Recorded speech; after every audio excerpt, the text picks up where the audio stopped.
ng impyerno. Ano po ba yung impyerno na tinutukoy doon? Basahin mo dun sa sa Greek kung ano yung impyerno ron, Sislos. Sige po, lagay natin, Santiago 3:6. Ano ang katumbas na salita sa Greek? Gehenna, Gehenna. Of Hebrew origin pala ito. Valley of the son of Hinnom. Gehenna or Gehinnom, a valley of Jerusalem, used figuratively as a name for the place or state of everlasting punishment, hell. Hell. Ano yung tanong ng kapatid? Ano raw po yung tinutukoy doon sa 3:6 ng Santiago na impyerno?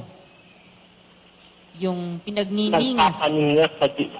Nagpapaningas sa apoy ng dila, kapatid na Luz. Opo. Basahin mo sa Tagalog yung Santiago. At ang dila ay isang apoy. Ang sanglibutan ng kasamaan sa ating mga sangkap ay dilibat ang dila na nakakahawa sa buong katawan at pinagningas ang gulong ng katalagahan at ang dila ay pinagniningas ng impyerno. Ang nagpapaningas ng dila, basahin natin sa 12 ng Mateo. Kung ano yung nagpapaningas o nagpapaalab dun sa mga sinasabi ng dila. Sa 12 at 34.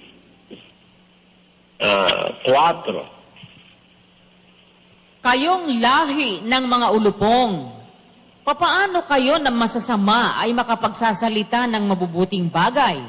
Sapagkat sa kasaganaan ng puso ay nagsasalita ang bibig.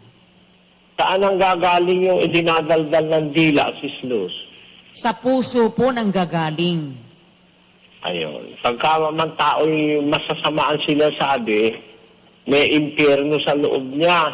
Naintindihan mo? Opo, may impyerno sa loob niya, nasa puso po niya. Oo. Yung puso niya ang masama, ang nagpapaningas ng dila. Kasi ganito, yung Gehenna, yung sinaling impyerno, isang valley yun sa Jerusalem. Parang ang isang Jerusalem kasi, mataas na lugar eh. Pagka pupunta ka sa Jerusalem, mataas yan, parang hilly. Ngayon may mga valley na kapaligid kasi walled city yan, Jerusalem eh. Merong isang lugar doon, yung Valley of Hinnom, doon itinatapon lahat ng basura sa Jerusalem. At yung basura na yun, tapunan nyo ng mga bulok na hayop, patay na tao, kuminsan tinatapon doon. Yung mga masasama, tinatapon doon. Lagi yung umuusok, lagi nilang sinisindihan yon para wag umamoy ng maamoy na masamang amoy.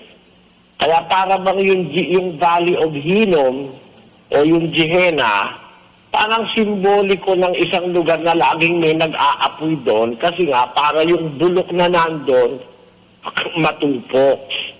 Ano ibig sabihin nun by symbolism? Yung taong masama, ang kanyang puso, punong-puno ng mga bulok-bulok. Mga hatred, mga galit, inggit, pagkakampi-kampi, lang ng mga nasa puso ng taong masama, yung mga masasamang kaisipan, etc. Lahat ng masasamang nasa puso niya, yun ang nagpapalingas sa sinasabi ng kanyang dila. Naintindihan mo, kapatid na Luz? Opo. Kaya po pala sinabing ganon.